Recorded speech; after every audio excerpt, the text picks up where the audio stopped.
Olá, muito boa tarde. Você vai ver em instantes no TVE Esportes, Novo Basquete Brasil, 25 anos depois. União Corinthians está de volta à elite da modalidade. Nadadora da Fevale é promessa de medalha nos Jogos Universitários do Brasil. E mais, os destaques da semana e agenda esportiva. TVE Esportes está no ar.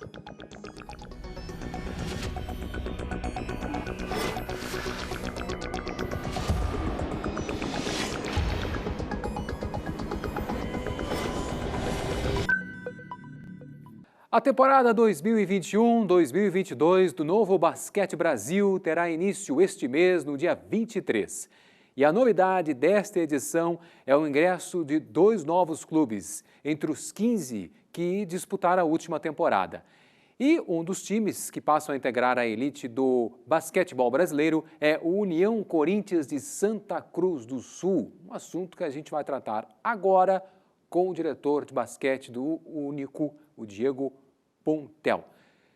Seja bem-vindo, boa tarde, Diego, muito obrigado pela gentileza com a gente aqui na TVE.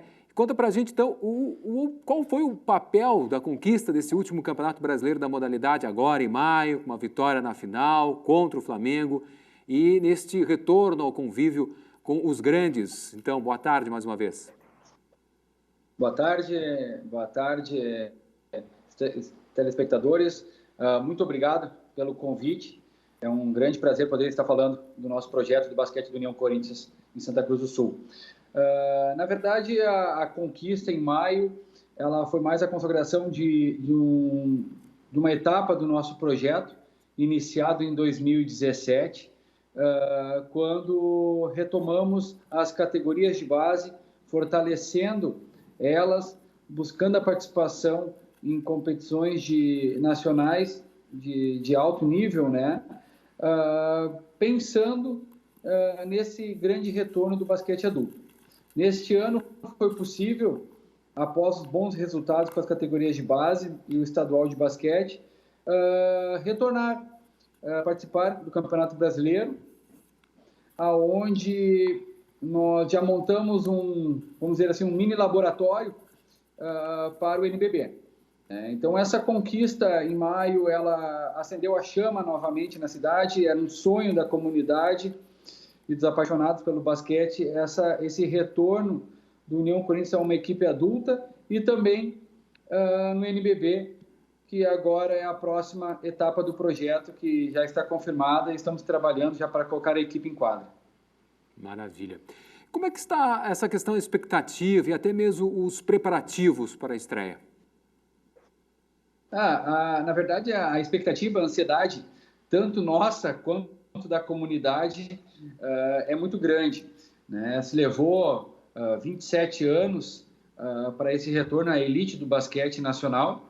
Ela só foi possível após a confirmação, um dia com antecedência, na verdade, do prazo limite, através dos patrocinadores da Luvix, MedLife, KTO, a Universidade de Santa Cruz do Sul, Unisc, Crystal Lux, Unimed e a Prefeitura, e com todo o apoio que a Prefeitura Municipal vem nos dando, né? Então, assim, conseguimos confirmar isso, estamos trabalhando muito forte, estamos contando com o apoio da comunidade através dos planos de sócio-torcedor para fazer o incremento que falta no projeto e fortalecer cada vez mais ele. Temos agora programado, após a apresentação desse plano de sócios-torcedores, temos programado agora a apresentação da equipe também, que vai ocorrer na próxima semana. Maravilha, né? Tô falando sobre essa questão da comunidade, né? O apoio da comunidade, né? No futebol tem o Avenida, tem o Santa Cruz, e nesse caso do basquete não existe vamos dizer assim, essa rixa, né? O basquete junta toda a comunidade, né? Na verdade, a gente sempre fala que o basquete em Santa Cruz do Sul, na região aqui, ele acaba sendo mais da comunidade que do próprio clube, né? Não existe um clube hoje que divide essa modalidade, né? Então, ele acaba unindo todos os torcedores, tanto do Avenida quanto do Santa Cruz. Maravilha. Bom, e essa estreia, né? Dia 25 de outubro contra o Minas, já é um adversário complicado, difícil, né? Na verdade, essa competição, ela não tem adversários fracos, né? Não existem jogos fáceis, né? Então, duas belas experiências já na largada, né? Primeiro contra o Minas, que também é uma equipe favorita, a conquista do NBB, e o Flamengo dispensa comentários, né? São dois grandes investimentos, são as equipes que mais investem no NBB, mas estamos trabalhando dentro do nosso orçamento, dentro da nossa condição, para tentar buscar os melhores resultados possíveis. Maravilha. O jogo já é em casa, né? Com o apoio da torcida, né? Os dois primeiros jogos são em casa, seguindo todos os protocolos e decretos. A gente consegue ter um público um pouco reduzido, né? Mas já está confirmado tanto pela Liga Nacional, e se não mudar os protocolos até o dia do jogo, teremos já a presença de público. Maravilha. Como é que tu enxerga justamente, né, esse retorno e até mesmo um pouco da trajetória, né? Uma fundação desse clube lá de 1939, inicialmente era futebol, também destaque para a questão da Pit Corinthians. Conta um pouquinho dessa trajetória, desse caminho, né, para culminar então com esse retorno. Na verdade, na época de 94 eu tinha 12 anos, acompanhava os jogos, mas não acompanhei a final porque era em Porto Alegre, não tinha como ir para lá. Na verdade, Santa Cruz do Sul sempre seguiu com o basquete. As categorias de base do Corinthians, na época, nunca se encerraram, sempre foram ativas, sempre participando de competições estaduais, sempre tendo títulos, né? E sempre se sonhou nesse retorno. Teve algumas tentativas, mas não foram tão bem sucedidas. Mas agora a gente, com esse planejamento que foi montado, se conseguiu tantas categorias de base. Hoje nós temos categorias de base masculina, feminina, do sub-12 ao sub-19. Na nossa equipe adulta do Campeonato Brasileiro, a gente conseguiu ter 4 atletas locais, né? Atletas que foram formados pelo nosso clube, retornaram, e atletas que ainda estavam nas categorias de base. Então, esse retorno sempre foi um retorno sonhado. Ficou muito marcada essa questão do título de 94 da Pit Corinthians, e agora chegou, né, mais uma etapa, mais um capítulo a ser escrito, né? Maravilha. Só para confirmar a questão do público, quais são os limites que foram, nesse caso, na questão do basquete? Houve diferenças entre o futebol para o público ou não? Não, na verdade a gente vai seguir o mesmo protocolo do futebol, né? Se eu não me engano, é 40%, né, de ocupação até 2.500 pessoas. Então, nós vamos ali pelo PPCI do ginásio, nós teremos 2.030, 2.040 pessoas nesses 2 primeiros jogos. Maravilha. Diego Puntel, diretor de basquete do União Corinthians, parabéns mais uma vez e muito obrigado aí pela gentileza e atenção com a gente aqui no TV Esportes. Sucesso, grande abraço. Que isso, eu que agradeço, e fica o convite aí para acompanhar os jogos também, e o que for necessário estamos à disposição.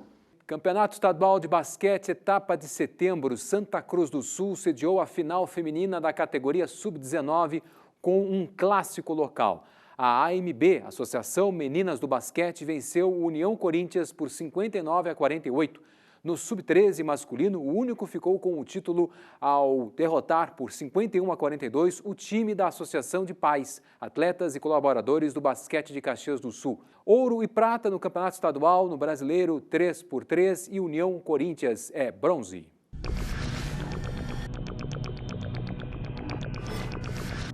Brasileirão Série A. Na escalada por uma vaga no G6, o Internacional tem um obstáculo de respeito no meio caminho, logo mais 9 da noite em Belo Horizonte. O Atlético Mineiro, líder isolado da competição, com 46 pontos. 8 a mais que o vice-líder Palmeiras e 14 a mais que o Inter, 7º colocado com 32. O time vem de vitória em casa sobre o Bahia, 2-0. No domingo, 6h30 da tarde, quem tem pedreira pela frente é o Juventude, que enfrenta o Palmeiras em São Paulo. De ânimo renovado depois de golear o Santos por 3-0 no último sábado, a equipe de Caxias precisa manter a regularidade para não voltar ao Z4. Zona que o Grêmio pode finalmente abandonar caso vença o Sport Recife neste domingo, 8h30 da noite, na Arena. O fantasma do rebaixamento voltou a assustar o tricolor desde o último domingo, quando levou 4-2 do Atlético Paranaense em Curitiba. O time é 18º colocado com 23 pontos e ocupa o Z4 desde a segunda rodada do Campeonato Brasileiro. Pela Série B, o Lanterna Brasil de Pelotas tem compromisso marcado com o Cruzeiro às 11 da manhã deste domingo. Na última quarta-feira, o Chavante recebeu o Brusque no Bento Freitas e perdeu mais uma, 2-0 para o visitante catarinense. Série C. Neste domingo, 7 da noite, em Erechim, o Ipiranga e o Tomboense de Minas Gerais jogam a primeira de 6 rodadas da segunda fase. Sábado passado, a equipe empatou em 1-1 com o São José, em Porto Alegre. Sexto colocado no grupo A8, o Zequinha não passou de fase e se despediu do campeonato. Brasileirão Série D, oitavas de final. O Caxias já está em Rondônia, onde daqui a pouco, 4 da tarde, precisa apenas de um empate contra a União para garantir uma vaga às quartas de final da competição. No jogo de ida, sábado passado, no Estádio Centenário, a representação Grená venceu a de Rondonópolis por 2-0. O Esportivo de Bento Gonçalves também jogou em casa, mas foi derrotado por 2-1 pela Ferroviária do interior paulista. O jogo da volta está marcado para amanhã, a partir das 4 da tarde, no estádio Ademar de Barros, em Araraquara. Agora a gente fala de adrenalina e velocidade. O capixaba Matheus Freitas foi campeão pan-americano de downhill. O mountain biker superou todos os competidores e garantiu título fim de semana passado no Morro da Ferrabras, em Sapiranga. A competição, que integra o calendário da União Ciclística Internacional, reuniu 300 pilotos de 11 países, do Canadá ao Chile. Por conta da pandemia, o evento, previsto inicialmente para o mês de abril, foi adiado 2 vezes. No sábado, foram premiadas as modalidades extraoficiais e no domingo subiram ao pódio os melhores atletas das categorias oficiais. O sapiranguense Leonardo Becker conquistou o primeiro lugar na categoria júnior. Leonardo Passos, de Caxias do Sul, de 13 anos, venceu na categoria infanto e tornou-se o mais jovem brasileiro a ser campeão pan-americano da modalidade. Para atleta gaúcha, medalha de bronze em prova nacional de ciclismo na capital paraibana. João Pessoa sediou a primeira etapa da Copa Brasil de Paraciclismo 2021. Rodrigo Chu Ferreira, que compete na categoria H3, manteve um bom ritmo e chegou em terceiro lugar na prova de contrarrelógio de 4 voltas sábado passado. Para a prova de resistência, no domingo, os pilotos tiveram 1 hora e 40 minutos para percorrer 3.800 quilômetros junto à Orla do Farol de Cabo Branco, o ponto mais oriental das Américas, uma região de vento forte e constante. Apesar das dificuldades, Chu repetiu a terceira posição e garantiu o bronze. Fim de semana de gala do automobilismo gaúcho teve abertura no sábado com as tradicionais 6 horas de Gaporé, que reuniu a terceira e quarta etapas da Copa Superturismo. Depois de 6 horas e 228 voltas acelerando no Autódromo Nelson Luiz Barro, o Fiat Linea número 199 dos irmãos Rodrigo e Marcelo Lenk carimbou sua estreia na prova, cruzando em primeiro a linha de chegada. 777 milésimos de segundo à frente do Maserati GT número 80, guiado por Carlos Crai, Anderson Toso, Arthur Calef, Fernando Poeta, Cláudio Ritti e Rafael Biancini. Nem 4 segundos depois, o Audi RS3 de Júnior Vitoretti, Roger Sandoval e Pierre Ventura conquistou a terceira colocação geral e da classe GT, somando as categorias TS, TL, TR, T1, T2 e os protótipos que competem à parte. O grid reuniu 41 carros de corrida. A largada foi dada às 4 da tarde, deixando a metade final da prova para ser disputada à noite. No domingo, 37 pilotos e máquinas disputaram a terceira etapa da Copa Turismo 1.4. Augusto Rota chegou em primeiro, seguido de Choca Sirtuli em segundo e a dupla F. Cardoso e Bibiano Fazileski. Pela terceira etapa da Copa Classic RS, vitória de Leovaldo Petri e seu Ford Maverick V8, seguido do Volkswagen Gol dos campeões de 2020 Juliano Tasqueto e Darcy Reck Jr. O Campeonato Gaúcho de Automobilismo define seus campeões dias 13 e 14 de novembro no Autódromo de Tarumã. TV Esportes faz agora um breve intervalo e a gente volta daqui a pouco com tênis de mesa, artes marciais, esportes náuticos e muito mais. Não sai daí.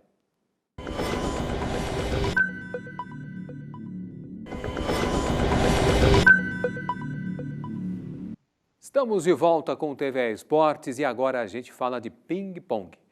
Mesa-tenista número 1 do país, Hugo Calderano conquista o maior título da carreira sábado no Catar. É o primeiro torneio do circuito da modalidade após as Olimpíadas do Japão. Hugo Calderano fez história ao conquistar o WTT Star Contender de Doha, primeiro torneio do circuito mundial de tênis de mesa. Após os Jogos Olímpicos de Tóquio, na final, o brasileiro de 25 anos venceu o esloveno Darko Jorgic por 4-2, parciais de 1-5, 6-11, 10-12, 11-9, 11-3 e 11-9.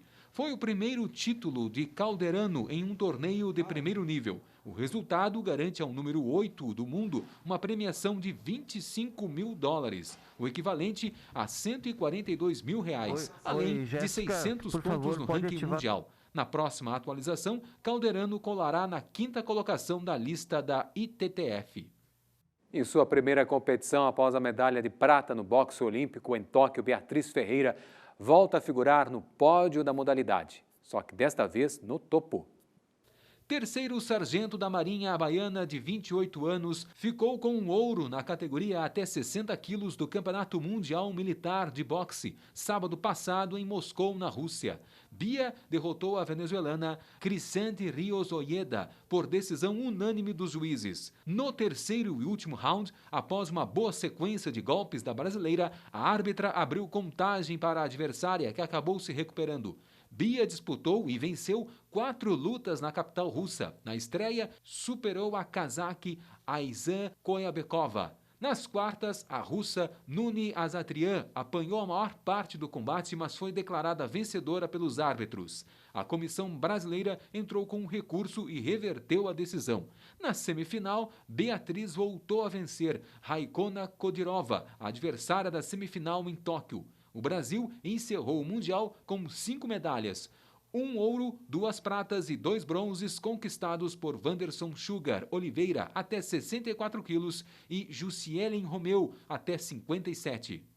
Judoca Guilherme Schmidt garante prata para o Brasil no Grand Prix de Zagreb. O brasileiro foi ao pódio nesta competição que marca o início do ciclo Paris 2024.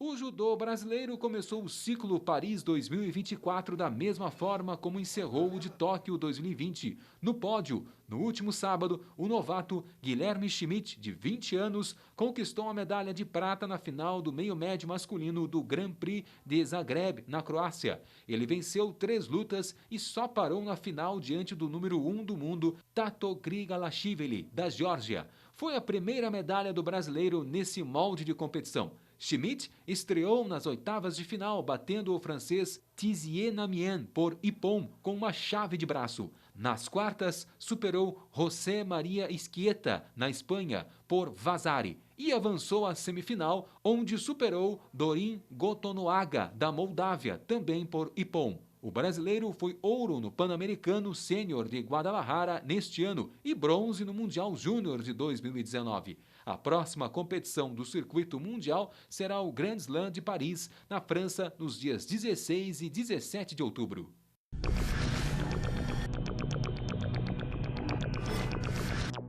Passada a Olimpíada do Japão, os melhores lutadores de wrestling do mundo voltam a se reunir neste sábado em Oslo, na Noruega, para a disputa do Campeonato Mundial de Wrestling 2021. A competição, que se estende até domingo, dia 10, vai reunir atletas de 30 categorias de peso, entre eles 6 brasileiros. Marat Garipov, até 60 quilos, e Joilson Júnior, 77 quilos, competem no estilo greco-romano. Marcos Wesley Siqueira luta na categoria até 65 quilos do estilo livre masculino. No estilo livre feminino, competem Camila Barbosa até 50 quilos, Laís Nunes até 62 quilos e Júlia Penalber até 57 quilos, campeã do Pan-Americano da modalidade e do torneio Matteo Pelliconi da Itália, ambos este ano. As confederações brasileiras de desportos aquáticos e de saltos ornamentais divulgaram na última quarta-feira as listas de 15 atletas convocados para defender a seleção do Brasil no Campeonato Pan-Americano Júnior de Saltos Ornamentais e no Campeonato Sul-Americano Juvenil Esportes Aquáticos a ser realizado no Peru. A seleção participará da competição júnior mais forte do continente e de terça-feira a domingo da próxima semana em Tucson, nos Estados Unidos. Para a Juvenil de Desportos Aquáticos, serão 4 atletas da categoria A, 4 da B, 3 da C e 1 atleta da categoria D. O Campeonato Juvenil e Júnior será realizado entre os dias 30 de outubro e 6 de novembro em Lima, no Peru. A quinta etapa do Campeonato Brasileiro e Copa Brasil de Maratonas Aquáticas será realizada neste final de semana na represa Billings, em São Bernardo do Campo, São Paulo. Campeã brasileira de maratona dos 5 e nos 10 quilômetros há 15 dias no Rio de Janeiro, a atleta da Seleção Brasileira Olímpica e do Grêmio Náutico União, Viviane Jungblut, confirmou participação este sábado na prova grande. Na raia ao lado, a líder do ranking, Carol Hertel. No masculino, os representantes do Brasil no último pré-olímpico, Alain do Carmo e Diogo Vilarinho, estão confirmados na disputa. A prova de 5 quilômetros da Copa Brasil também acontece no sábado. E a natação é uma das modalidades esportivas em disputa na edição 68 dos Jogos Universitários Brasileiros, os JUBs, a serem realizados entre os dias 10 e 18 de outubro. Para esta, que é a maior competição universitária da América Latina, a FEVALE de Novo Hamburgo participará com uma delegação de 33 pessoas, entre atletas e comissão técnica das equipes de futsal feminino e masculino, atletismo e natação. Destaque para a nadadora Jéssica Loser, que é acadêmica de engenharia e integra o programa Esporte Universitário da FEVALE desde 2016 e a esperança de medalhas. E a Jéssica vai competir em 5 provas, 50, 100 e 200 metros livres e 50 e 100 metros costas. Mas antes ela vai bater um papo com a gente aqui. Boa tarde, Jéssica, muito obrigado pela disponibilidade. São muitas provas e qual delas que tu é especialista? Oi, boa tarde, obrigado pelo convite. Eu estou com um foco um pouquinho mais nas provas mais curtas, de 50 e 100. Mas normalmente eu nado essas 5 provas nos JUBs, então... Maravilha. Em Não 2016... vai ser nada diferente dos outros JUBs. Maravilha. Bom, em 2016 tu quase venceu nos 200 metros livres, né? E como é que está a expectativa? Está mais preparada? Como é que tu avalias essa tua caminhada de 2016 para cá? Por conta da pandemia, eu fiquei um bom tempo sem nadar e sem treinar nada porque fechou tudo, né? Então eu voltei não faz tanto tempo assim. Então, assim, por isso que eu foquei um pouquinho nas provas um pouco mais curtas. Tomara que seja tudo certo, talvez consiga pegar uma final. O 200 livre talvez foi até melhor do que eu esperava em 2016. Mas esse ano, vamos ver como é que vai estar todo mundo também, né? Em questão da pandemia. Mas se der tudo certo, uma finalzinha talvez a gente pegue. Maravilha. Explica pra gente um pouquinho sobre esse trabalho, o programa Esporte Universitário, no qual tu participas. Eu tô desde o início da faculdade, sempre ajudou muito. E todos os anos eu consegui participar da bolsa. E agradeço muito a FEVALE por ter essa oportunidade de ter a bolsa da esporte, né? Que é um incentivo muito bom para todo esporte, principalmente aqui do Vale dos Sinos. Muito bem. É difícil conciliar essa questão, a carreira esportiva, o esporte com a carreira universitária? Como é que tu avalias?